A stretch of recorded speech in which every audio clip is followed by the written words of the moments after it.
right, hi everybody. Welcome back to 613 Lift. I am Tim Walsh, your Vanilla Gorilla. I am joined on this side of the camera for the first time, I think, ever, by Mrs. Gorilla. This is Chelsea. Hey guys. At Body by Chelsea on Instagram. This is our first opportunity to train together. So on that side of the camera is Nate from Galloway Media that does all of our still shots that you see on our Instagrams. He's amazing, so we're really lucky to have him. Thank you very much, Nate. Yep. We're lucky to have him on that side of the camera today. We're hoping to bring you a good show. So what we're gonna do today, we're doing a push routine. We're gonna do 3 exercises for chest, 2 for shoulders, and 2 for triceps. And I'm gonna turn the floor over to Chelsea. She's gonna get into a little bit of the specifics about one of the reasons she's joining me on this side of the camera today, and then I'll step back in with a closing thought before we get started. Hey guys. Yeah, so I'm not one take Walsh like this guy, so I'm not going to be as well spoken as he is on camera. But I think the biggest thing that I wanted to talk to you about is Tim and I started training together probably January of this year, and I've trained on and off my whole life, so I'm no stranger to a gym. But my original philosophy and methodology was a typical 3x8, a typical 3x12, and then every once in a while I would throw in a drop set. Maybe, but it wasn't my primary philosophy. Since I started training with Tim, and we watched a lot of John Meadows stuff together, and Tim's philosophy is this way, is I've completely changed my mentality around my training, more focused on starting with a few theater sets to get a feel for what the right weight is, and then 2 or 3 working / max intensity sets, involving some of the stuff that Tim's talked about in other videos, like cluster sets, drop sets, stuff like that. And it has really, really done wonders for my physique. Like, I would say that in the last 6 months, I've come further than I have in probably the last 10 years from a mass standpoint, which is super, super cool. But yeah, changing my mental philosophy around training, thanks to Tim and some of the stuff that we watched, has been a real game changer. So we've also had a lot of requests to have more females shoot, and so here I am, and we have a couple other cool things coming up down the pipeline in the next 2 weeks. So we hope you enjoy it, and yeah. All right, so closing thought before we get started. The age-old question, I'm sure not only in the bodybuilding world where I've spent the last 25 years of my life, but in any resistance training related sport, the question always is, should a male athlete train differently than a female? And if so, why? So, in short, no. Human beings should train like human beings. What's important to remember, there's 2 things really, 2 fundamentals. Men have much more testosterone and a little bit of estrogen, and women are at the end of the scale, they have lots of estrogen and a little bit of testosterone. It's the testosterone that gives men the quote-unquote advantage when it comes to building strength and muscle mass. So I wish I had a nickel for every time over the years as a trainer that I've worked in the industry where a woman has said, well, I don't want to get big and bulky, so I don't train hard with weights. I do my 15 reps or my 20 reps, whatever's in my program, and then I don't want to wake up in the morning looking like this. So women around the world, don't worry, it's not that easy. Even guys, it's not like in the first 6 months we start working out and you go, holy crap, I'm up 35 pounds of muscle. I wish that were the case. Baby, I wish it was, but it's not. So ultimately what you need to remember, whether you're male or you're female, when you go into the gym, you want to create an opportunity for change by asking the body to do something it wasn't fully prepared to do. I'll give you an example. If you have a program and it says, okay, get in the squat rack and do a 3x10, and there's no other guidance on what the intensity should feel like or perceived exertion, if I put a plate aside on and I do 3 sets of 10 reps and I carry on with my life, if it wasn't really that hard to do, I haven't asked the body to change itself or improve itself in any way. So the driving factor needs to be, when you go into the gym, you want to create need for change by working hard. So hard can be a bit of a relative term, and this is where you hold yourself accountable. If your program says 3x10 and carry on with the rest of your life, try 2x10 and then ask yourself, if there was a gun in my mouth, could I have gotten 3 or 4 or 5 more reps with that load? If that's the case, you have a couple of different choices. You could increase the load slightly and make it really hard to get 10 good reps, or you could keep that same load and see if you can get 14, 15, 16 reps. Either one of those environments makes the body say, I wasn't fully prepared for that. I better make some changes in case he ever makes me do that again. And that's how you get big, that's how you get strong. You work harder than the body was ready for, you create need for change. And that's all there really is to it. So guys, girls, everybody circles. I don't care if you identify as a pomegranate. Everybody should train hard. If you want to get stronger and you want to get bigger, move heavy shit for lots of reps. Okay, here we go. Okay, so we're gonna start with an incline plate-loaded machine chest press. So the goal here is to hit the upper third of the chest. We're also gonna get some front delta activation here. Good strong posture. As far as hand spacing goes, if it feels right, it's right. So you don't wanna be super narrow, but you don't wanna be ridiculously wide. Probably a grip just outside shoulder width. Down till you feel that nice big stretch, and then squeeze the pecs till you feel your good squeeze, and that's all there is to it. So we're gonna work in the 8 to 10 rep range. We'll slowly chip away. We'll take 2 or 3 feeder sets to get up to a good working weight. And then for this exercise, our max effort set will be, just like the name implies, it'll be a good working weight for an AMRAP set. As many quality reps as we can get. One of those, and then we're moving on to the next exercise. This machine is super smooth, I really like it. So seat height for me is gonna be right at the very, very bottom, and then just tinker around a little bit and find the right seat height for you. Essentially, you'll know you're at the right height. I'll give you an extreme example. And actually, this is kind of for the viewers at home. When you get into a machine like this, now this is gonna be a really extreme example. I'll know I've got the seat way too high. I can barely get under here. Like I can't even retract my scapula. My shoulders are pronated to be able to start this movement. So this is all a lot of torque in my rotator and a lot of front delt. This seat should be way lower for me if I want to effectively hit my upper chest. So we'll take it to the other extreme, drop it right down to the bottom. Now I can sit with good sort of proud posture. My chest is up and I'm able to get a really good contraction.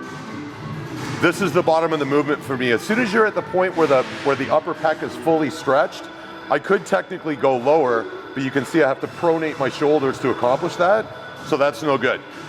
This is my full stretch position, so this is my launch pad. There's my full contraction, so it's stretch and squeeze. Stretch position and that big squeeze. So before you get started, every time you get into a machine like this, make sure the seat is at such a height that you can lift up your chest and you don't need to pronate the shoulder to accomplish the repetition. You should be able to maintain great posture all the way throughout, and if it doesn't feel right, it's not right. Tinker around with the seat height until it feels good. Come down just a little slower for me. Yeah, control that eccentric and squeeze the pecs. There you go.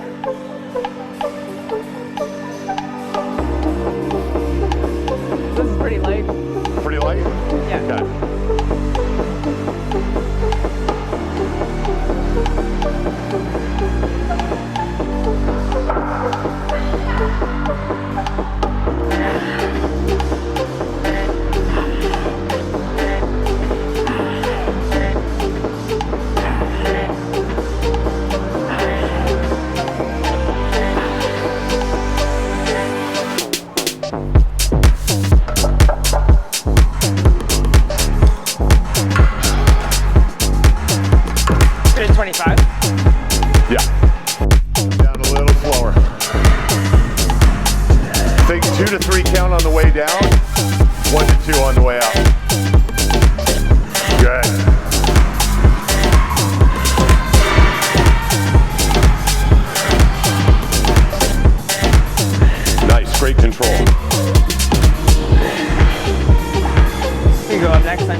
just kind of coil up like a spring on the way down and then drive it back up. Control down, muscle it up.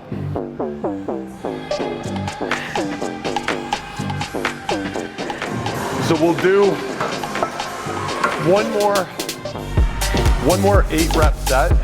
So like your next set, either keep that load or if you want to go slightly heavier, either way stop at 8. And then what we'll do is keep that load for your max effort set. And then I'll have you go until you can't get another one, and then I'll just lean in and give you a couple of forced reps. Or even actually, because of the way this machine is built, you can do forced reps from the back. So I'll just lean down a little bit, keep it moving up. Yeah, it's perfect. This thing's really, really cool. It lends itself to cool forced rep sets. These shorts are really short. Sorry for the glare at home. Like, don't look directly into them. Don't look into the light. I'm the physical embodiment of the winter season.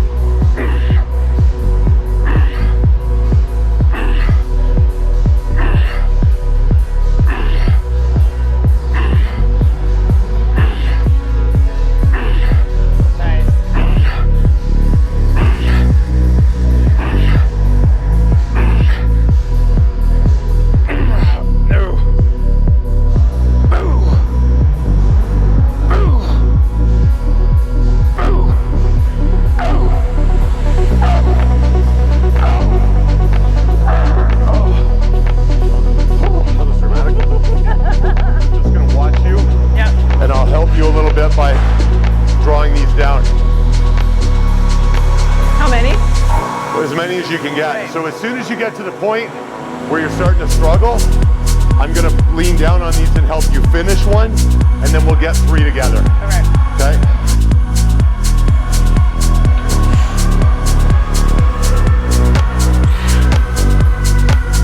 Good control.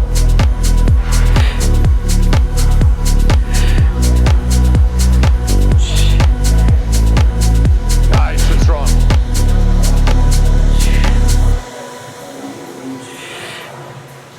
Drive it up, that's still all you. Good.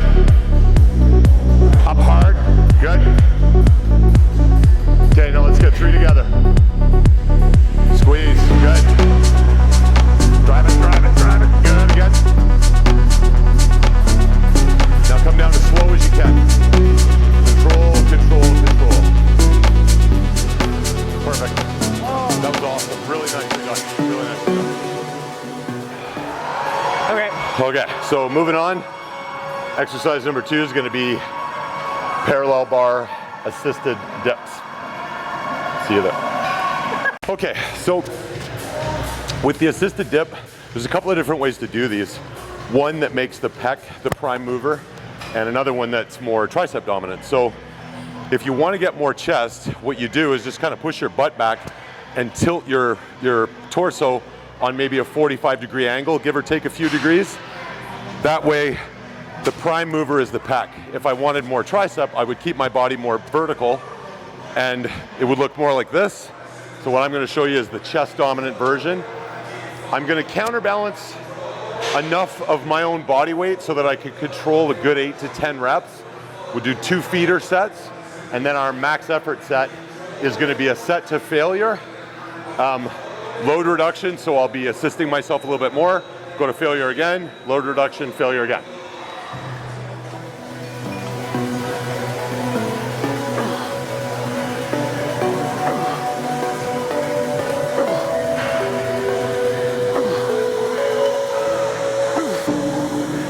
Starting weight. How many? 8 to 10. So push your butt back a little bit and lean your torso forward. There you go. That's all there is to it.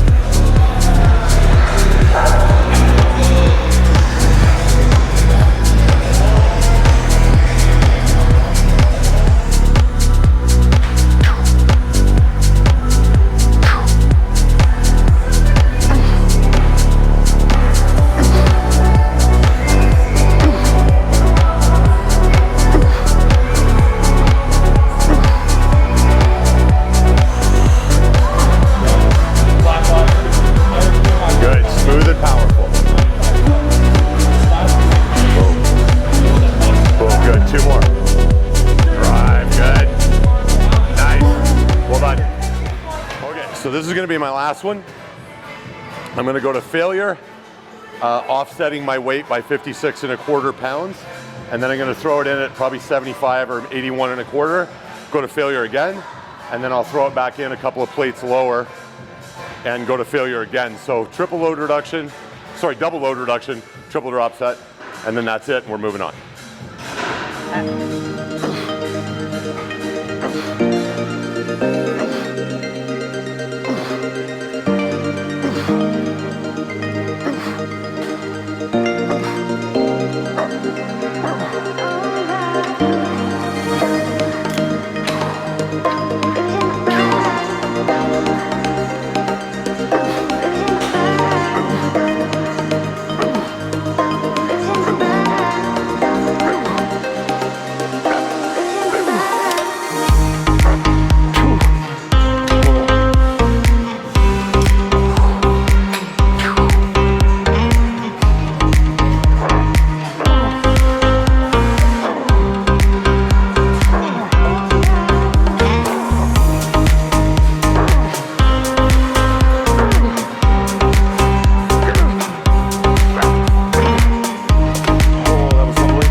Squeeze, good. Maybe 2 more. Good. Okay, catch your breath. That was gonna drop significantly, that's okay. Good, keep those coming. 1 more. Good, catch your breath. Okay, I'll give you some force reps.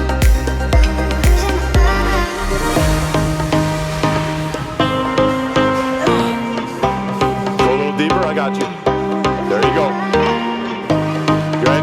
Keep those coming. Come on. 2 more. Up hard. Good. One more time. Nice. Oh my God. One time. That was dirty. What? That was gross.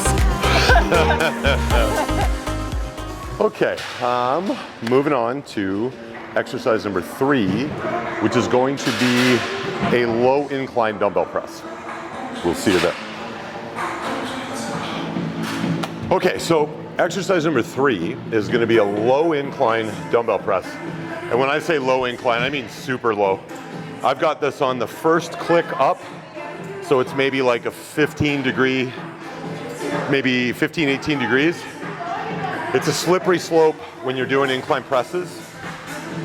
Much higher than this, and you start to get very little upper chest and an awful lot of front delt, which it's not necessarily the end of the world, but there should be a plan specifically that you're trying to accomplish if you train chest and shoulders together. So I intend to include an overhead pressing exercise in this workout. So it's all the more reason to keep the incline a little bit lower so I can prioritize upper chest and not overtax my front delts when 15 minutes from now I'm going to be overhead pressing and taxing the front delts again. So that's the reasoning behind it. Some people, I'm sure I would have got hit in the comment section, hey, that's not much of an incline. It doesn't need to be to shift the emphasis from overall pec to just the upper shelf. So low incline, 9 times out of 10, that's why I choose that. So we're gonna do basically the same approach that we did with the dips. 2 feeder sets, 8 reps apiece. And then instead of a double load reduction, our max effort set or our top set will be a true max effort set. It'll be whatever we decide on for individually for our working weight, and we'll just get as many reps as we can. Okay? Better on the way down. You can make 8 feel like 12 if you move slow on the eccentric.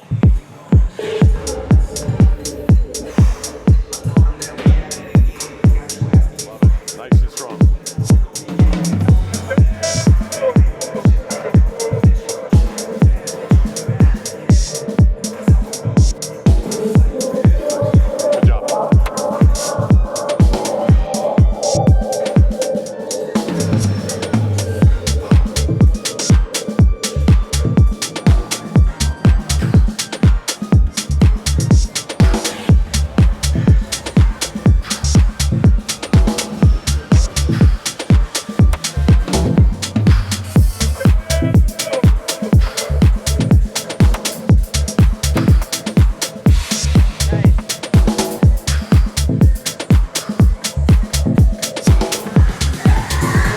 that was the first set of incline dumbbell press I've done in like a calendar year, because my rotators have been such a mess. And shout out to Dr. Joanna Taylor and Ian Cassable. They've really helped with my ability to externally rotate and just improve the strength and the stability of my shoulders. I didn't think I would ever be able to do dumbbell pressing movements again after I tore both my rotators. But between the doc and Ian, they're putting Humpty Dumpty back together again.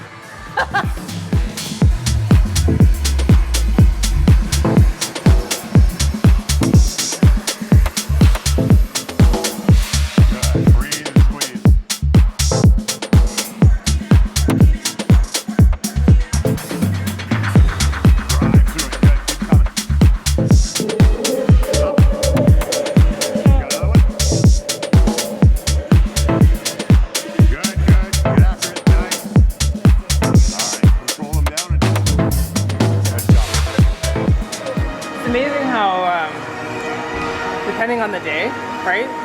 Somebody was just talking about this the other day on, I don't know, I think it was a friend on Instagram was saying how she was disappointed that she didn't do the same weight that she did every day for like the last 5 weeks.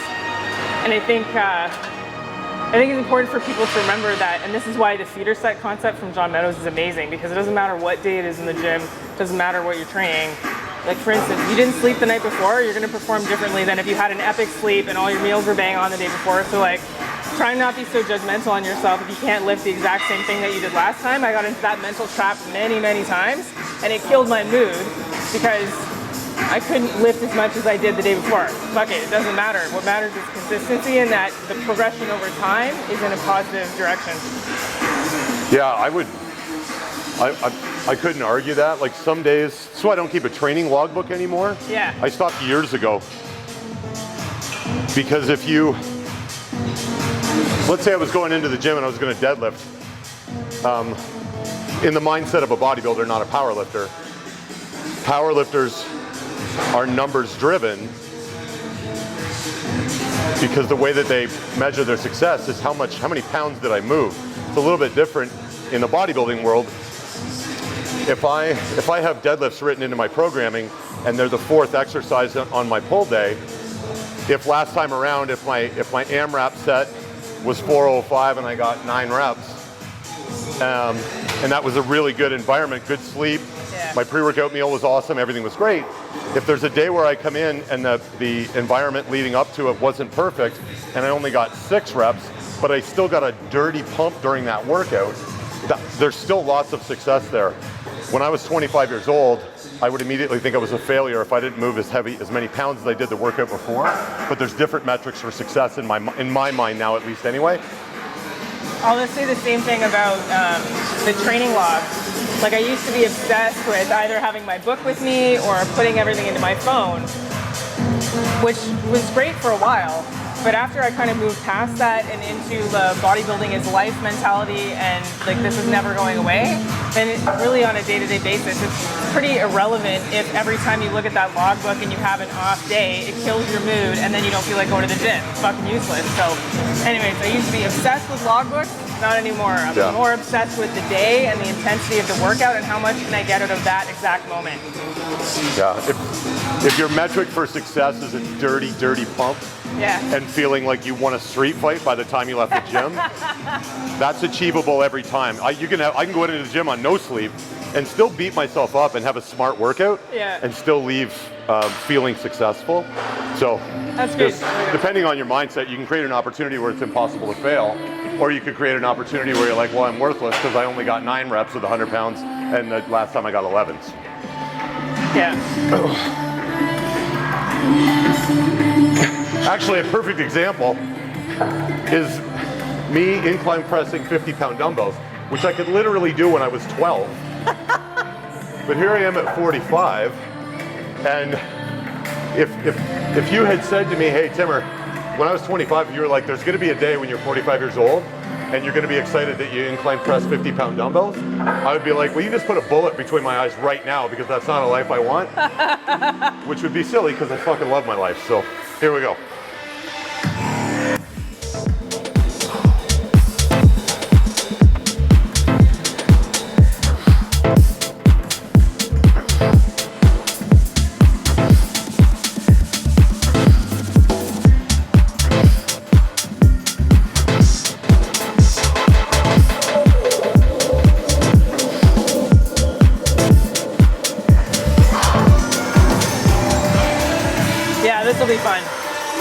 So we're gonna do a slight modification on a real bread and butter exercise for shoulder width. We're gonna do, instead of a regular standing dumbbell lateral raise, we're gonna use this very high incline chest supported variation. I don't know, I'm not gonna pronounce the guy's name right. Eugene Tao? Eugene, yeah, I think it's Eugene Taus.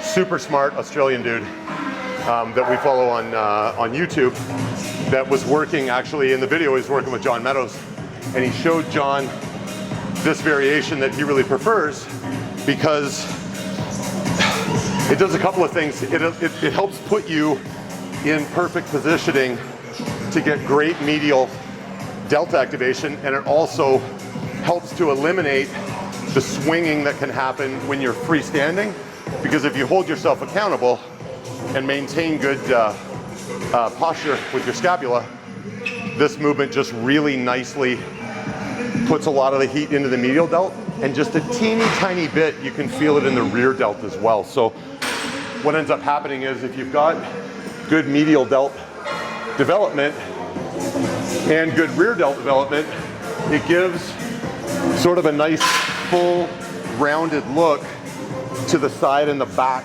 of your shoulder, which just, if you happen to be a competitive bodybuilder, which I know not a lot of you are, but if you are, that scores nicely on stage. If you have good fullness in your medial delt and it rolls right into a big fat rear delt, that just looks awesome when you hit a back double bicep or your side chest, side tricep. But even if you have no ambition to ever step on stage, it just looks really impressive. So we're gonna stay in the 12-ish rep range, 2 to 3, well, 2 feeder sets, and then 1 max effort set. And the way we're gonna do the top set today will be, we'll go to absolute failure and then just bang out maybe 5 to 8 partials at the end. Do you wanna go first? A, how much I probably cheat when I do these freestanding, and B, how humbling that would be.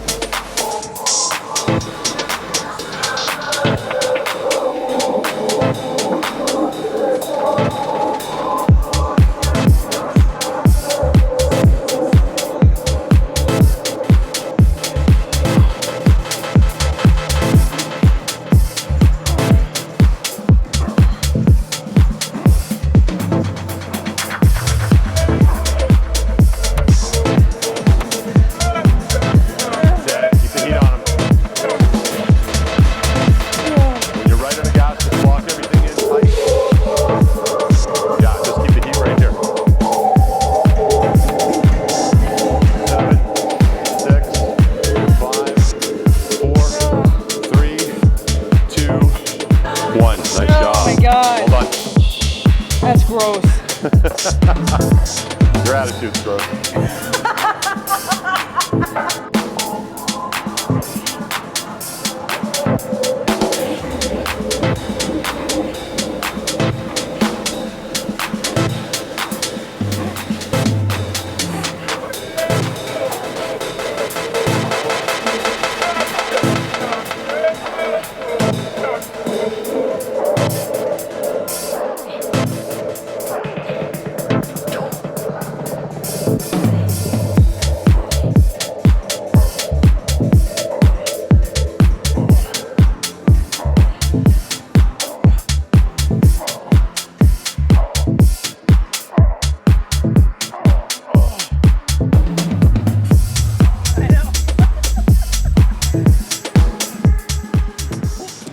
Chest is done. One of our shoulder exercises is done.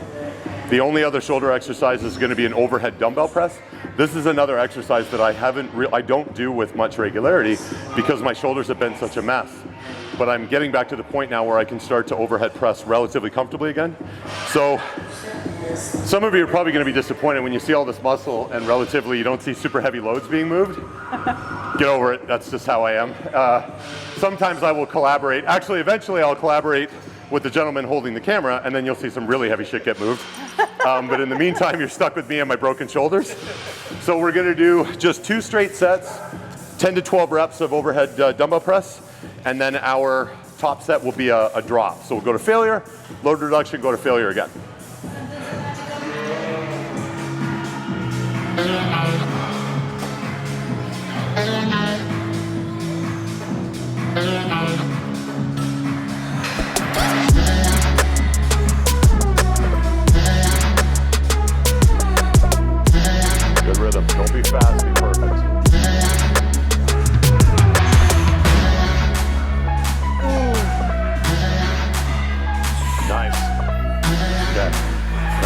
breath.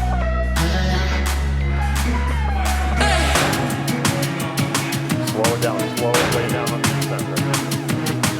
There you go. Squeeze it up. Nice. Control on the way down. Accelerate on the way up. Good. 3 more. Drive. Good. Up hard. Good. One more time. And then down nice and slow. Back into the launch position. And then down they go. Good. Perfect. So that's a good example. That's a good example of where I could be shitting all over myself, because typically when I do overhead shoulder press, it's with way more weight. But I don't know if it's because I'm training with Tim more often or because I'm getting older and my ego is taking a back seat. It's like Tim always says, train whatever body part, not your ego. So in harnessing that, I've allowed myself to be comfortable with dropping my weight.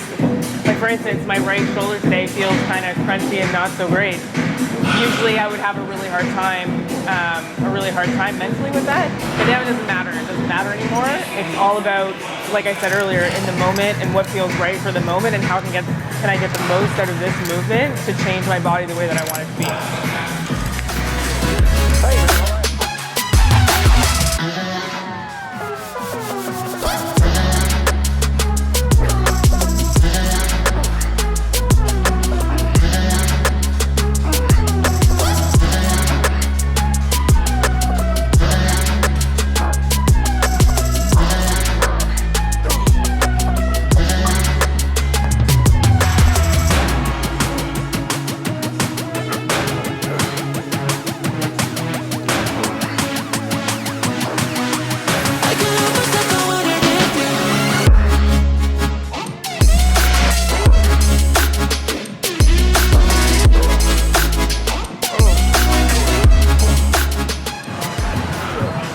Okay, so we're on to triceps now, which will be the final leg, pardon the reverse pun, of our push routine. We're only doing 2 exercises. The first one is going to be a variation on tricep press down using, these are called grenades because they look like the old First World War style, not the pineapple one that we would be more, well, not that you use grenades in your daily life, but these are old school. So essentially what's going on here, when you grip this shape, and the idea is to squeeze it hard enough that the white is showing underneath, or pink for me because I'm a day walker. You want to be squeezing hard enough that there's a lot of pressure on all 5 finger points. And it's kind of hard to explain, but sort of the same way that fat grips work, when you grip around this global shape, you just get different activation in your triceps. So I wouldn't say these are necessarily the best or better than other grips, but just in the interest of hitting the triceps and the forearm muscles as well, with as many different types of stimulus as possible. These are really fun for variation, and they give a dirty pump in the tricep. I got mine from EliteFTS.com. I'm not even sure if they still sell them anymore, but if you can find them, they're super cool. And I think they were like 40 bucks. So what we're gonna do is 1 to 2 feeder sets, 10 to 12 reps to find the right working weight. And then we're just gonna do an absolute all-out set to failure, even including some cheat, a little bit ugly reps. I'll be as strict as can be for as long as can be, and so will Chelsea. But in this situation, cheating's okay. Get as many quality reps as you can. And if you gotta make the last 4 or 5 a little bit ugly, it's not like I'm gonna dislocate my hip or something. This is a pretty safe movement. So here we go.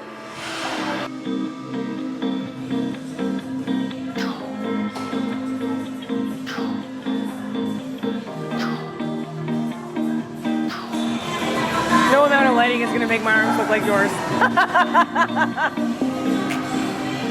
Nice big full range of motion. And squeeze all 5 finger points tight. There you go. Nice.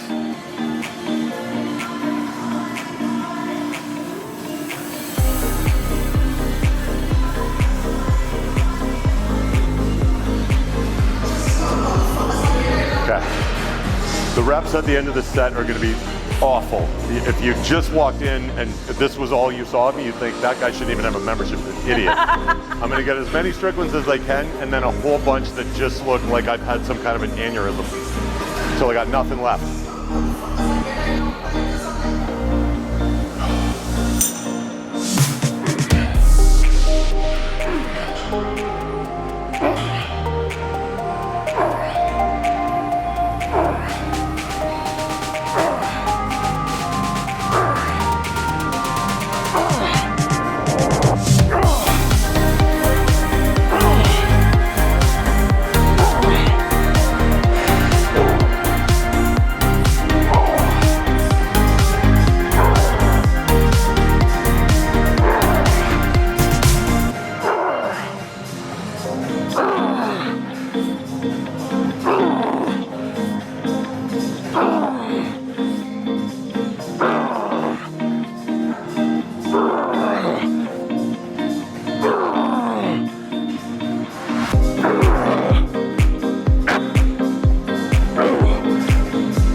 T-Rex.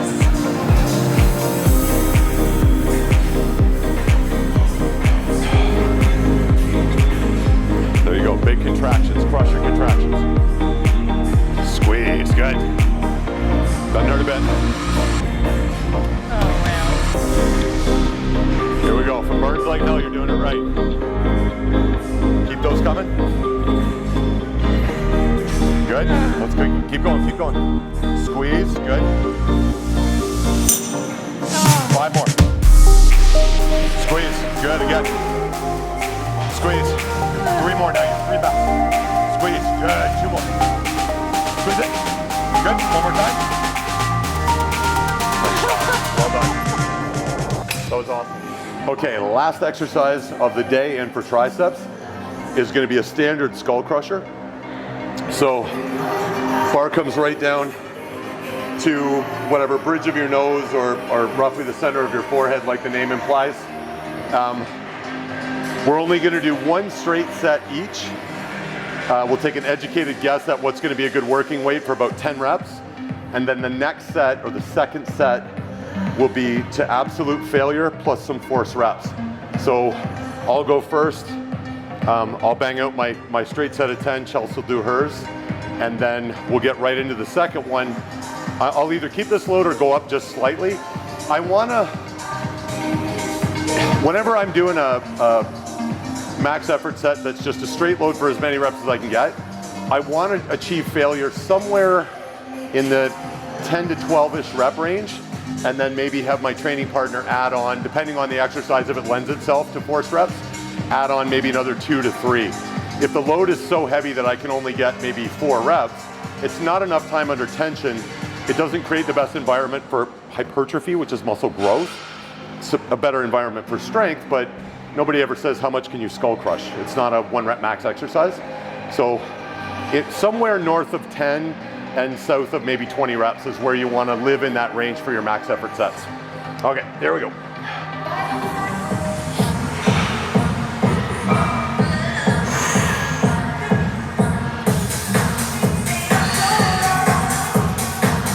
Think about, stop at the top for a second. When you come down, roll your knuckles forward so your knuckles are always facing up.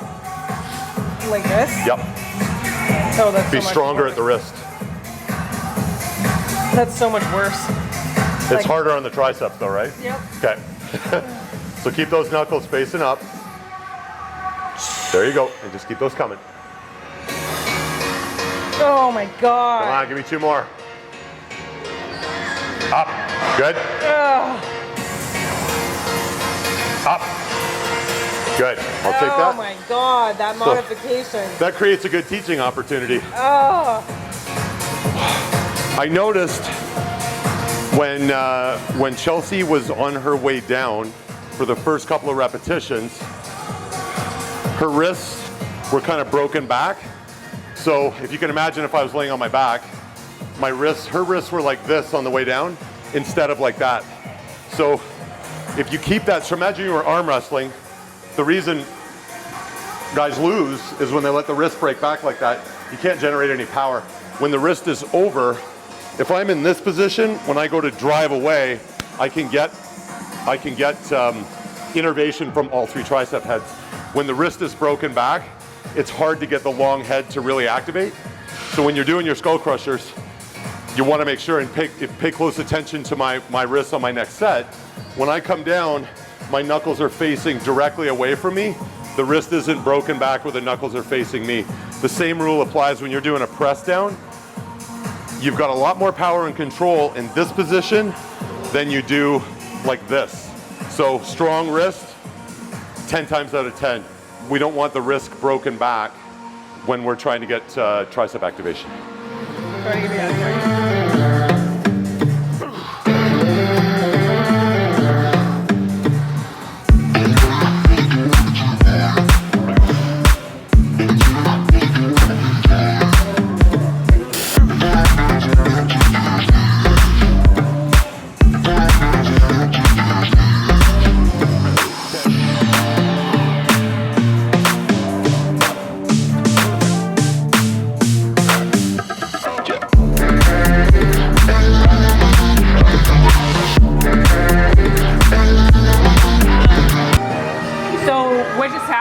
With the Skullcrushers on the first set is a good example of Tim has a line that he says like every day's a school day. I've been training for a really long time, on and off. I would have never thought to rotate my knuckles that way for that specific exercise, and it's super humbling because it makes it 400 times harder. So I just deloaded 10 pounds to drop to another bar down because I'd like to be able to do it right without killing my face. Use the right tool for the job.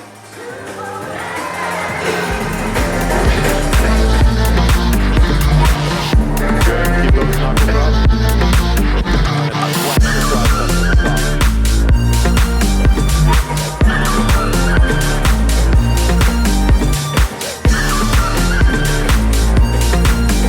Squeeze them hard, good.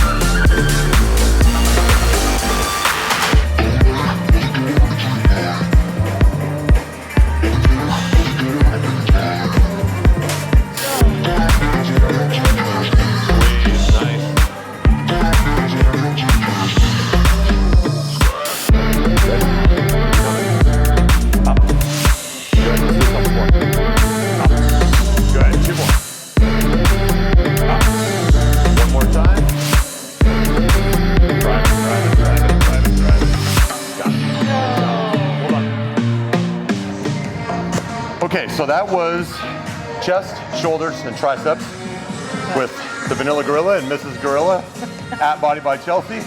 We hope you guys really enjoyed that, and we hope it cleared up some of the, or made it a little bit more transparent that men and women, age, race, gender does not matter. If you're in the business of moving barbells and dumbbells to build muscle, everybody should train hard. That's pretty much it. There's lots of different ways to skin that cat. There's lots of different styles of programming, but at the end of the day, ask your body to do something it wasn't fully prepared to do, and then it will come back stronger next time in case it's ever exposed to that same stimulus again, which of course it will be because we come back to the gym because it's amazing here. Before I turn the floor over to Chelsea, there's one thing I want to give a shout out to our new friend Annette, who's actually here in the building right now training. Yeah. We just met her yesterday, so hi Annette. We didn't want to put the camera on you and put you on the spot, but having an opportunity to meet Annette yesterday reminded me of something that I think sometimes gets overlooked and maybe we don't talk enough about it in the fitness industry. It was everybody's first day. No matter where you go, what gym in the world, the strongest person, the fastest person, they all had a first day. And Annette is relatively new to training and she's brand new to this gym. And as hardcore bodybuilding's gym go, this is about as hardcore as it gets. Here in Ottawa, 613 Lift that's where you go. If you bleed iron, you want to be here, and that could sound like a really intimidating environment, but the culture here is fantastic and the people are really nice to each other. And I've trained in a lot of gyms, especially hardcore gyms all over the world, and this place, it just feels like home. So if you've been at your gym for a really long time and you've got lots of experience, you feel confident when you walk in.